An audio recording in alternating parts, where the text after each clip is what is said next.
This is my own big little world. My name is Annika, and this is the podcast for a more vibrating life.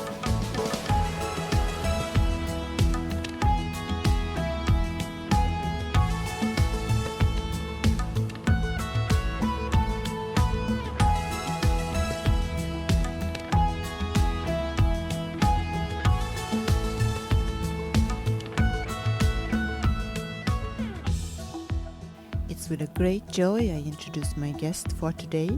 He holds space for men and women all over the world. He is a Tantra teacher, a body worker, and he also gives de-armoring sessions for healing and pleasure.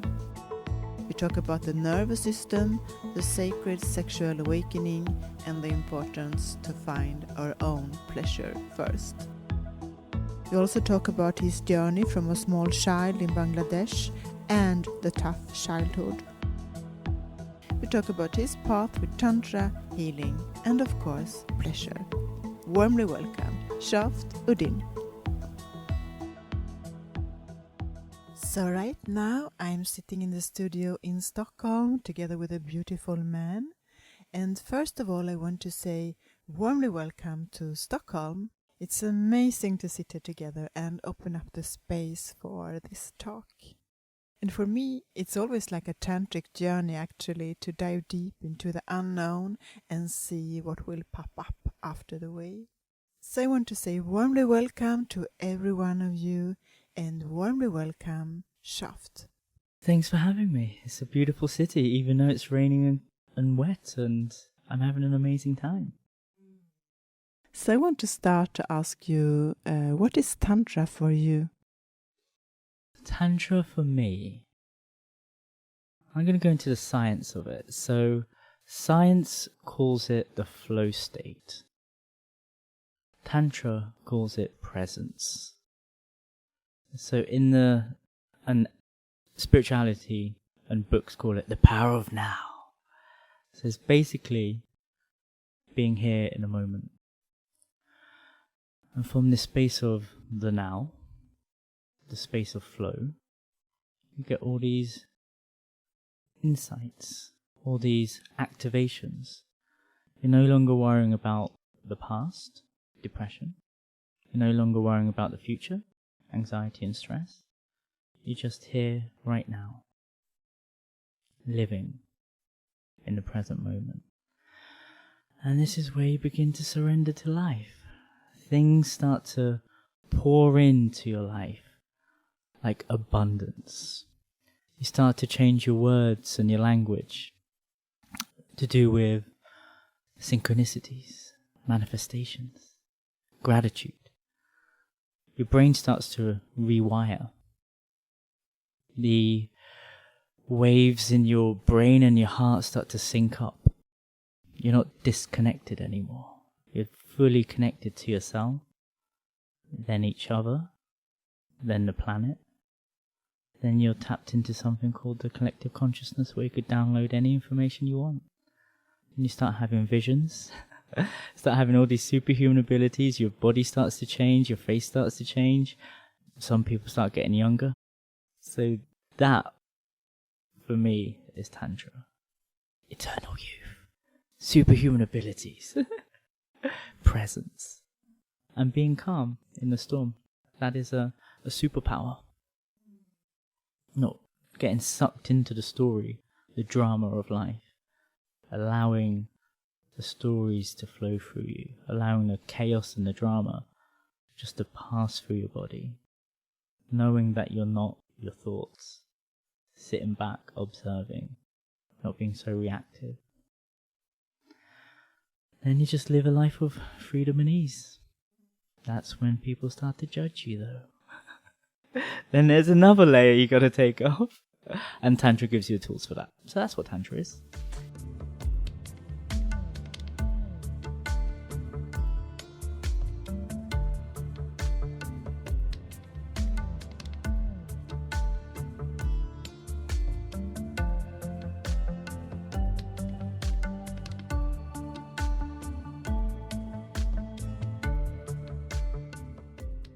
So if you would describe Tantra in 3 words, what words would you choose? Presence, surrender, superpowers. I was brought up on comic books and sci-fi. This is why I keep on using the word superpowers and being a superhuman. So presence, surrender, and superhuman. And everyone's a superhuman, by the way. It's not an exclusive thing.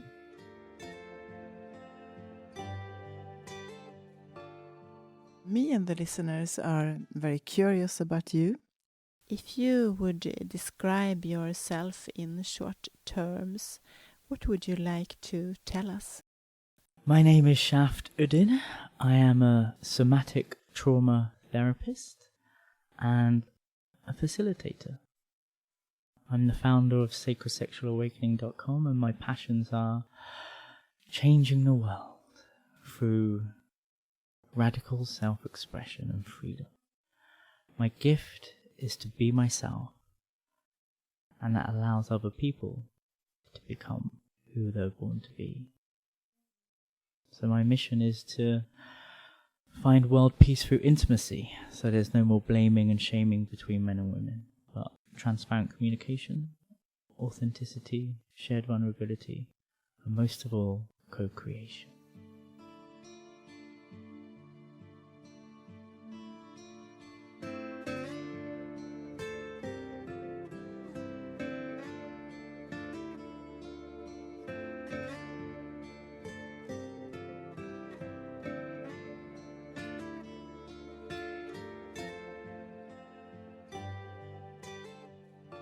So, with my main passion and purpose, it's female empowerment.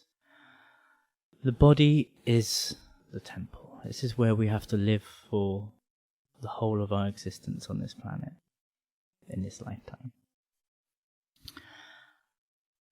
And I describe it like the brain is a really good processing machine. It will try and figure out answers. It's a good problem-solving machine. It's not the hard drive. Like, the hard drive's the body. This is where all the information and the memories are stored in the cells. So, for example, animals, they don't need to go to tantra workshops, have their yonis de-armored, or have any talking therapy, because they naturally know how to move trauma through their body, through breath, sound, and movement. So imagine a gazelle. He's hanging out with his family, just eating the grass. Then all of a sudden, a lion comes out. And the lion starts to chase the whole of the gazelle family. And eventually grabs this particular gazelle. But the gazelle starts to get out, runs off. And it finds a very quiet patch of grass where it feels safe. And do you know what it does? It lies on the grass and starts shaking. Shaking. And then it gets back up and starts eating the grass again. It doesn't need the therapies or anything because the body is so intelligent in nature that it does it itself. So this is with trauma. Stories, memories, it's locked in our bodies. So there's a direct link between things that go into our body, especially for women, like a penis, or something that doesn't feel right for us, and women allowing it to come in. And that gets stored into the memories, the cells, especially if it's something where their bodies have frozen, becomes tense, and then it holds that tension. So let's bring it back to normal humans. So if you're stressed at work, you're hunched over, you're on your keyboard, you got a deadline, then you got another deadline, then 10 years down the line, you still got all these deadlines and you're still working, you're going to get a lot of tension in your back. And everyone needs a massage now and then. And if you have deep tissue massage, that releases the tension and your body starts to relax. Then you start to feel more soft again. So if we bring this back to women's yonis, so the word yoni is sacred space. This is the oldest Sanskrit word for a woman's vulva. And when something enters this very sacred space without a woman's permission, or if a woman isn't fully ready, then this starts to hit against like the insides, the walls of her yoni. And this causes tension. And if she allows this to keep on happening and happening and happening, and having unconscious sex that doesn't feel right for her, where she said yes, but she really, really wanted to say no, and becoming disconnected from her true self to pleasing someone so it doesn't upset them, but later on it upsets her. This tension gets stored in the yoni. So the yoni, it should never hurt when you make love. It should always feel pleasurable. But if you imagine the yoni like a beautiful open flower, but with all the years of pounding, not the right touch, women often say, I feel numb down there. The irony is, it's actually not numb down there at all. If you have a trained, awakened man or woman touching the yoni in the right way, they feel everything. So when I have a client say, I'm really numb down there, I'm like, okay, is it okay to touch the outside of the yoni? And I would touch the outside of the yoni with a loving touch. They will feel everything. So with de-armoring, what I do is I allow a woman to feel safe. Safety allows nervous systems to relax. In the calmness, this allows more expansion in the muscles, in the tension. You start to breathe more, allow more oxygen in, again relaxing the body fully. And when the body's relaxed, the yoni starts to relax. There's no expectations, there's no need to perform. There's someone being held in a loving space without any judgment, and they don't have to do anything. This is where a trained man or woman, doesn't matter, allows this person to be themselves. And this is a big thing for a modern day woman. Like a woman is got so much, like they're working so hard that they forget to look after themselves, even when it comes to pleasure in the bedroom. So my job is to allow a woman to feel safe, to relax, allow her to come back into her body, to feel her body again, to remember that she is this amazing woman who's fully empowered, strong, juicy and alive. And then I allow her to feel. In the slowness, in the softness, in the safety, I then do a very powerful technique, like pressure point release inside the yoni, first working from the outside, of course, gaining her trust, gaining her permission, and she's in control. Like I always say, your body, your temple, your boundaries. And boundaries is everything. The reason why these women come to me is because they weren't able to have strong boundaries. When you become like in my sessions, I teach women very simple techniques, very simple sentence structures on how to ask for what they want, how to express their desires, how to say yes and hell yes, but most of all, how to say no.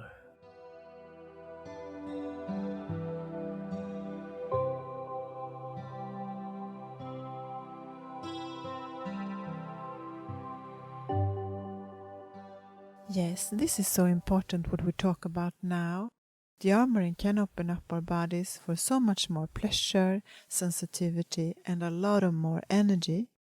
And you can release old trauma, pain, and open up yourself to feel so much more.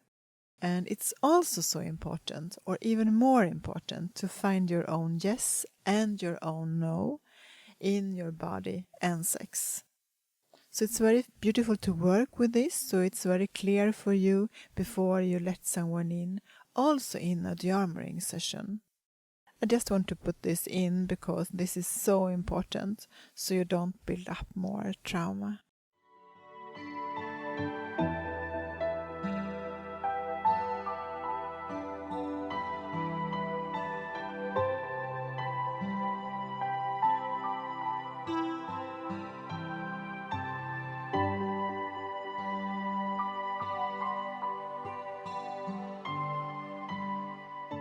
By saying no to someone, you're saying yes to yourself, and you're not wasting the other person's time. Especially in in a conscious connection where you're not drinking and taking drugs. Like, every man wants to be a god in bed. But sadly, the truth is, the average man lasts 3.5 minutes in bed. 43% of women have never had an orgasm with another partner. And this mainly comes from a woman doesn't understand her own body. We're not taught on how to pleasure ourselves.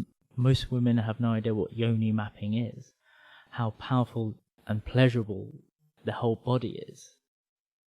Like, I'm a multi-orgasmic man. I've been doing Tantra for so long now that I'm like a woman. Like, I'm multi-orgasmic. I could get third eye-gasms, heart-gasms. Men don't know that they're multi-orgasmic. They just have this one ejaculation which they think is an orgasm, but it's completely different. Ejaculation and orgasm are separate things, but we do things so hard and fast that we've brought them together. And a woman as well. Like, for 10 points, how many different types of orgasms are there for women? I would say that there are as many different types of orgasms as there are women. Beautiful. But there are two major categories. One is an explosive orgasm, and one is an implosive orgasm. And both of them run up different nervous systems. So the explosive orgasms are a bit like a man's ejaculation. So they lose energy through these peak experiences. So sexual energy is very often you build it up, build it up, build it up. You reach a peak and then it drops. Whereas the implosive orgasms, you build it up, build it up, build it up. You hit an amazing sensation, and then you keep on going, and then you keep on going, and then you keep on going, and then these very powerful orgasms allow you to move energy through your system. Your brain starts to light up in a completely different way. And there's no such thing as a bad orgasm. Both orgasms are great. So the key is to master all of the different types of orgasms, from clitoral, vaginal, G-spot, cervix, womb, anal, full body, valley orgasms, nipplegasms, third eye-gasms, all of them. So you become the master of your temple. And from that space, you could then direct a man or a woman to navigate your own temple. So that's what it is to be a human. To understand your body, to understand your needs, your fears, your desires, your boundaries. And from this space of wholeness, share yourself with as many people as you like. Full state of abundance. Because that only comes with safety and trust for yourself.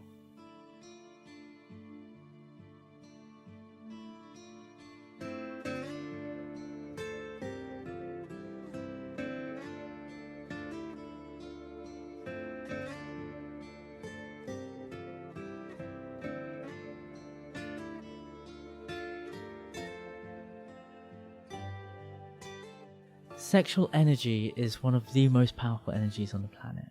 It creates life. No one knows how to harness this. Most people, when they go into the personal growth development path, they deal with the mind to rest the mind. Eventually they connect with the heart. Once they connect with the heart, they need to connect with the body, so they do some kind of yogic practice. The last thing they deal with is their sex. Ironically, the first thing they need to deal with is their sex. If you believe in chakras, the root is at the root for a reason. Then you work your way up to enlightenment. So I started with the root, the cause, the reason why we're all here, sexual energy. And I slow things down. I release all of the stories, the traumas, the tension in the yoni, so they could relax more, feel more. In this space of relaxation, the nervous system relaxes, not so tense around potential fear, potential threats. I see results that are so profound. So this is why I do what I do. This is why I call my work Sacred Sexual Awakening. Someone very contracted, very like narrow eyes, very like hunched over. They come to my session, have a session with me, and they leave with their hair down, skin glowing, radiant. I get the messages later on. I always have to check up on my clients, see how they are. Their relationship with their family, their grandchildren, and everyone gets better. So that's from one session. Then from the second session, it's all about education. Where is your G-spot? Understanding the types of touches you like. And again, as a trained man who is present, who isn't trying to get anything from these women. I've done this for so long that all I need to do is just be there. And in that space of just being, they're able to be rather than do. And then I just teach them different types of touches from the G-spot, Kundalini area, cervix, A-spot. I educate them, sacred sexual education, about their yonis. So they know their body.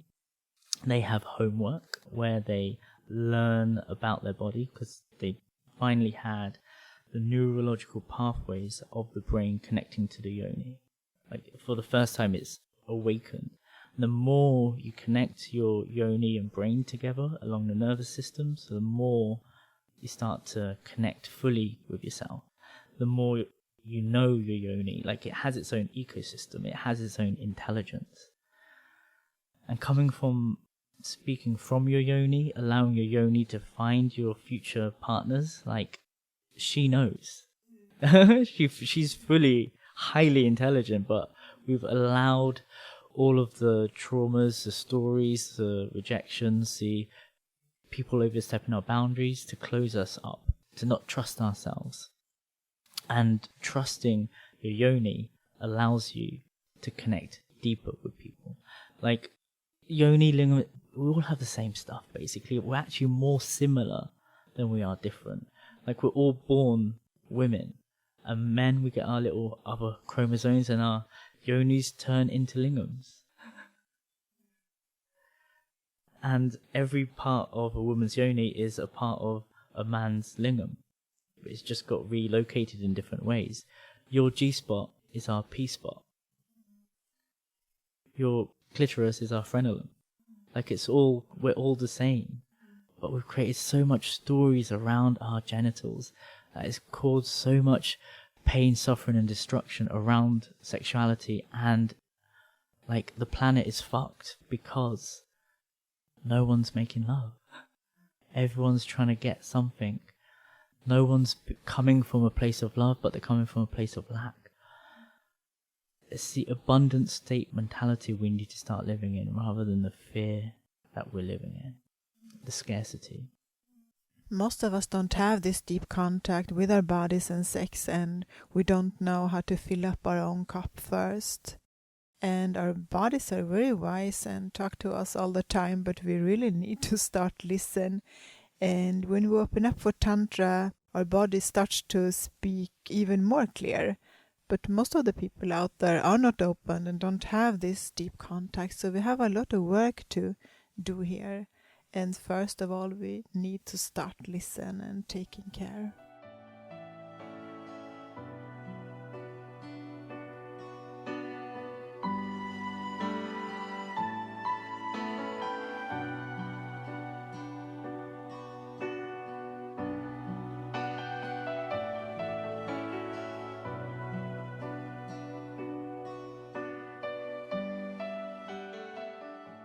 Yeah, this is why in every culture we have phrases like heartache, heartbreak, gut instinct, I have butterflies in my stomach, I need to get this off my chest. Like in every single culture there's body references about emotional states. The one thing we don't really talk about is the emotions attached to our sex. So I want to do a quick exercise for our viewers, a very simple exercise. Yes, perfect. This could be the perfect homework, or this is the perfect homework. So we're going to do this together. Okay. So I invite you to close your eyes. And take a deep breath into your heart and exhale with sound.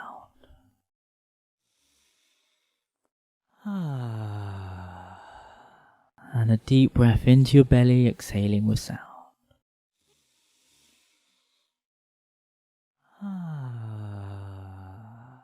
And a deep, deep breath into your sex, exhaling with sound.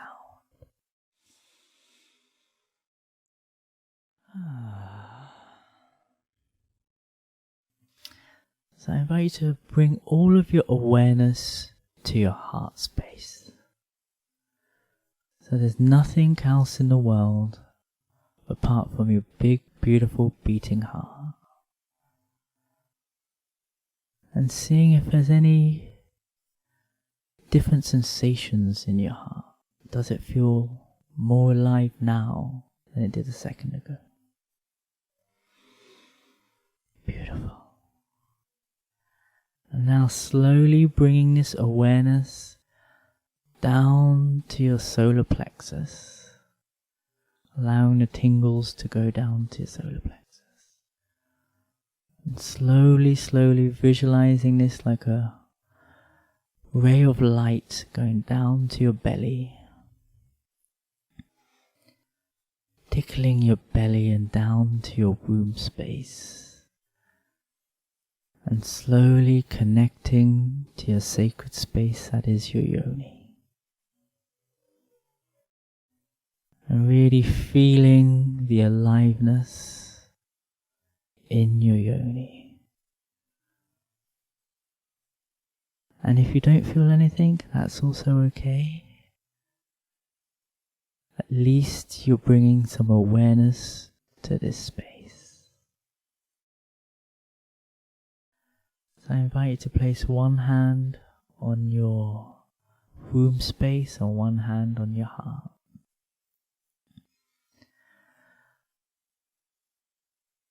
And allowing this connection to build. Creating that bridge from your heart to your yoni. Strengthening that connection. And making a promise and a commitment to yourself that every day you'll strengthen this connection from sex to spirit. Building that ray of light stronger and stronger. And you could do this on the bus, the train, the commute to work. No one will ever know what you're doing. But you'll be doing something beautiful for yourself, which is connection, self-love. So take one big, big breath into your heart, exhaling with sound. And a big breath into your belly, exhaling with sound.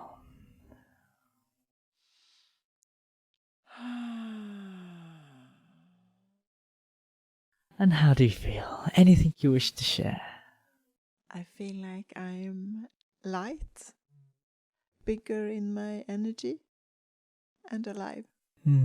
Yeah, super nice. Super simple practice.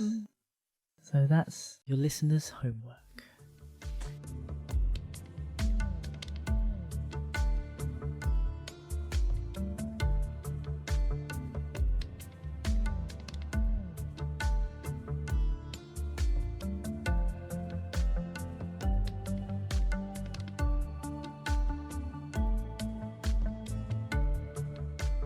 The biggest practice is raising your own sexual energy by yourself. In spiritual communities and religious spaces, you're not allowed to touch yourself, you're not allowed to ejaculate, you're not allowed to, it's bad. Desire is bad. Tantra is the complete opposite, and this is why this practice works, and this is why tantric people are more alive and way more fun than any other community I've ever been in. And the thing is, everyone's tantric. Everyone's enlightened.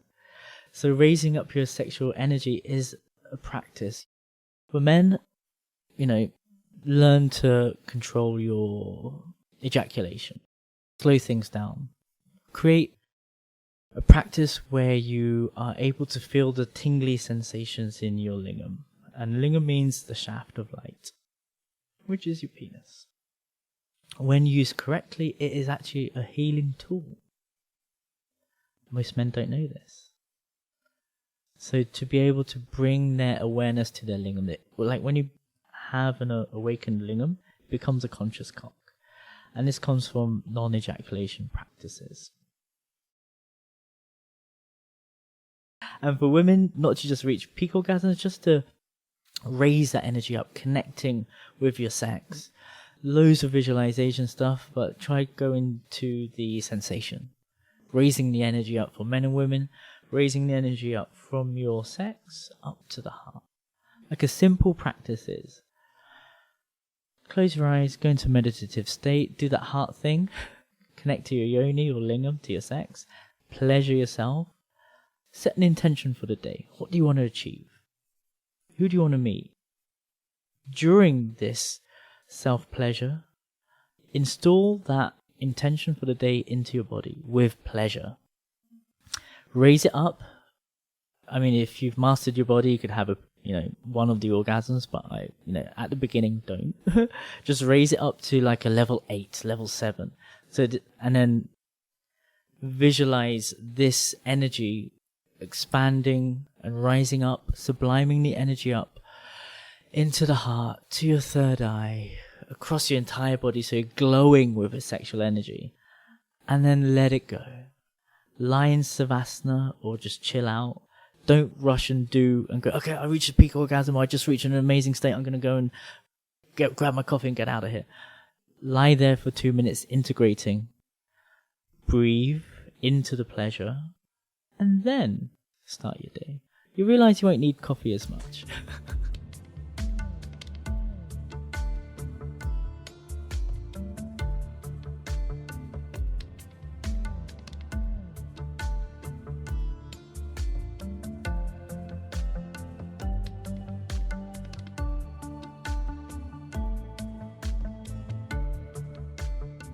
We talked a little bit earlier about how it started for you. Can you say something more about that? Yeah, it was a very interesting journey I had. My background is very conventional Bangladeshi first generation. Like, my father was an immigrant. He ran an Indian restaurant, brought his family over, worked really hard. I was born into a very strict, devout Muslim family. So already I'm not, touchy-feely. Fear, guilt and shame is the foundation of keeping Bangladesh and its people in a state of, control. I always... me and my mum are best mates. I've got mum tattooed on my back, and my father, who I used to identify as a very violent, absent father, he beat the shit out of me, broke my nose, and put me in hospital and stuff. He is also my best friend now, because I used all the tantric practices in Bangladesh 2 years ago when he was ill. He had a stroke, and the whole family went back there, and I used what I learnt from all of my training. I've trained with the top practitioners on the planet in my field. And I held him. He couldn't speak, so I actually preferred him when he was ill. So he didn't have so many opinions or anything. He was just like a very small child. And for me to touch, my dad and hug him or hold him is just not done in my culture. So I let him be, held him, made him cry every day, gave him body de-armoring sessions. My little brother would take him to the hospital, make sure science was keeping a check on him. They couldn't do anything, but I could.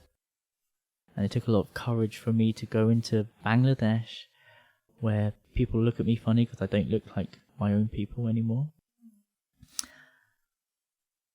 and bring these very peculiar practices into my home.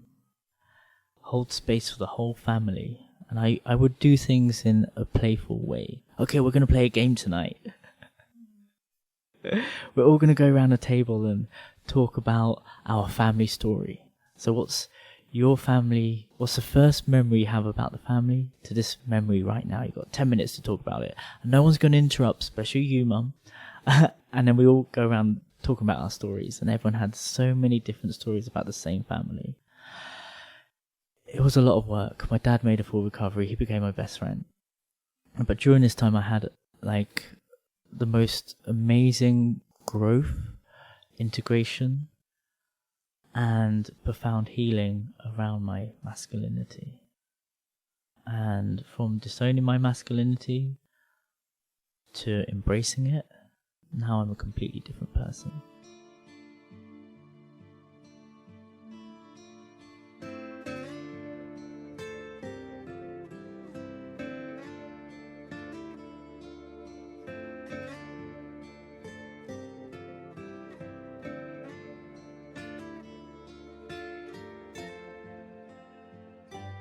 If you can say something about attachment.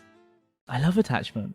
Yeah, you love attachment. Of course. Because I think the women are more the people who get into attachment, usually. Well, I would say it's actually a human thing, and I'm super attachy and needy. Ah, okay. Okay. Love me, because I didn't get the love of my parents. Yeah. But I also think it's a deep thing for many of us, and I think many women blame themselves because in this community of Tantra, many people say it's bad to be in the attachment. Do you recognize what I say now? I do. It's important to talk about it. Yes. Yeah. So relationships is my favorite thing. I don't identify myself as spiritual at all, but if I was to have one spiritual practice, it would be relationships. That is my practice. That is where everything comes into play. All of the practices you've ever done boils down to relationships. Attachment is a beautiful thing. I call it conscious attachment. So here's the thing. My own personal journey is I used to be super needy, and I used to feel at home when I would have sex. So which would mean I want to have sex all the time, because that's how the other partner shows me love, because that's the only time I get the physical contact and the oxytocin release and the endorphins, serotonin, and all the beautiful juicy chemicals that makes me feel attached to someone. I didn't know I could get that by myself. I didn't know I could get that from my friends and community. It was all boiled down to one human being. And I was deeply, deeply, deeply, deeply monogamous. I had the most horrific things happen to me. When I was about to get married in 2004, when the loneliness kicked in, what happened was my best friend had sex with my fiancée in the bed I grew up in the house I grew up in. Then I took her back and caught her in bed with another guy. That became my pattern and my story. And I believed in monogamy. Remember, I was brought up on rom-coms and Disney, which made me only know about finding the one, being complete when I find my other half, and basically only understanding toxic relationships, which is all about attachment. There's no other way. We're not taught another way. Like, that's what we're brought into in this society, finding the one. And in the spiritual community, they've repackaged Disney and they call it the twin flame. It's the same stuff, different. Yeah. Again, rat race, enlightenment race. Same, but different. It's only in the tantric communities and the burner communities did I find another way. They showed me something which I've never seen before, which is, different relationship dynamics. Words like compersion was not in my vocabulary, where people would find joy, love, and compassion and empathy and make them feel even more better when they would hear or see their lover having sex with someone else. So, expanding your consciousness and being in an environment and surrounding yourself with people which are more open to connection, which are not scared about going deep, because going deep is the only way to have a fulfilled life. And you can have it with one partner or two partner or multiple partners, or have a primary and you go out together and get more lovers. Like, it doesn't matter what your dynamic is. Again, in monogamy, all the different dynamics. Attachment is a good thing. There's nothing wrong with it. But understanding it's not just about attachment. I call it conscious attachment. Because no matter what happens, every single relationship will end. Especially in monogamy. Till death do us part. Someone's gonna die. And then there's people that are in, like, they don't know the other dynamics, so they would be in serial monogamy, going from one relationship to another relationship to another relationship, so they don't feel alone, so they don't have to be by themselves. That's a core wounding. Spend a year being by yourself to find out who you are. As humans, we're empathic creatures. We become the people we surround ourselves with. If you're in a really shitty relationship, you're going to become the shitty person that you are talking about to all your friends.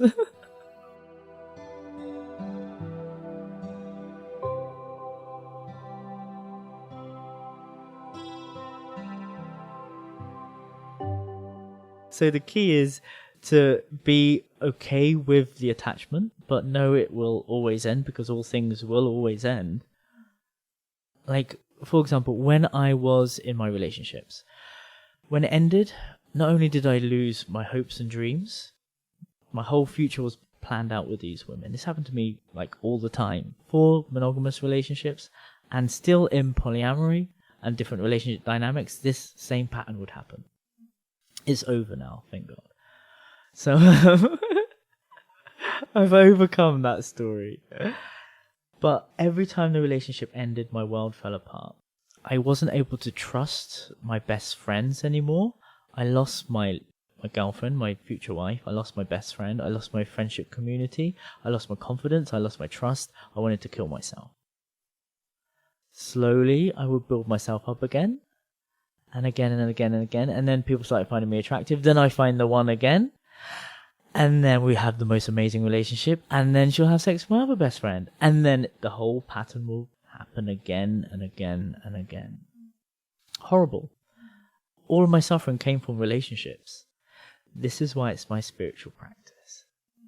To grow in the relationships. To learn how to overcome the jealousies of not being enough. Feeling inadequate. Like, I used to be a really ugly child. Like, I had really bad teeth. I was not attractive. I was like the skinny, scrawny one. I was like the funny guy that got my friends, the girls, and I would be like the guy in the rom-coms, the geeky guy that would hopefully one day have sex with my really hot friend, but never would happen. Eventually did happen. So I basically had this not feeling good enough wounding. And when I did find someone, I was fully attached to them. Completely. But now, by studying relationships, by going to workshops about relationships, by having sex with the teachers that teach about relationships, I teach about relationships, and now relationships is my favorite thing. And again, there's nothing wrong with attachment. What we need to do is keep on flexing this relationship muscle. So what I find a lot in the spiritual community, the tantric community is a bit different, but mainly in the spiritual community, a lot of people would rather go celibate and have a womb cleanse than be in relationships. Whereas in the tantric community, we're completely different. It's like, okay, this isn't working, let's keep on flexing this relationship muscle. Let's keep on working through the triggers. Let's not fall down the dark side of self-love, which is not being able to resolve conflict and go, I'm too good for this guy. Nope, I'm walking away from this. Whereas actually working through the conflicts, growing together, and actually healing the core woundings and why we're being triggered all the time. Overcoming the neediness and the need for external validation. Love me, why aren't you loving me? And then you just start playing mind games. It's like, hang on, you're playing mind games, what's going on? Like, being so hyper aware around your stories, around your patterns, to reprogram each other in a loving space and calling each other out and being honest Intimacy is shared vulnerability, and this is where we need to be. Avoidance is not where we need to be. Being attached is okay. And saying, I'm totally attached to you, I'm totally attached to you, this is amazing, yay, mutual attachment. Whereas if you've got the drug dealer that has all the love, and the drug addict who's craving all that love, that is a fucked up dynamic. And I have been in that so many times. Mainly as the drug addict. So I'm the one that's attached and needy. Mostly. I've got so much love to give, this is the reason. Yeah. I'm a hopeless romantic.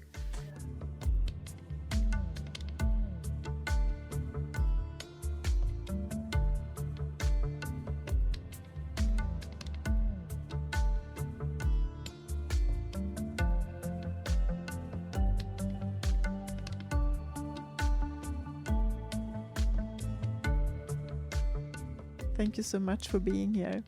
It's been my pleasure. Thank you so much for your wisdom, I will say, and for your own journey also. I've suffered so much, now I just have to enjoy the bliss. You are like a bliss yourself, and you are also a great entertainer, I think. Thank you.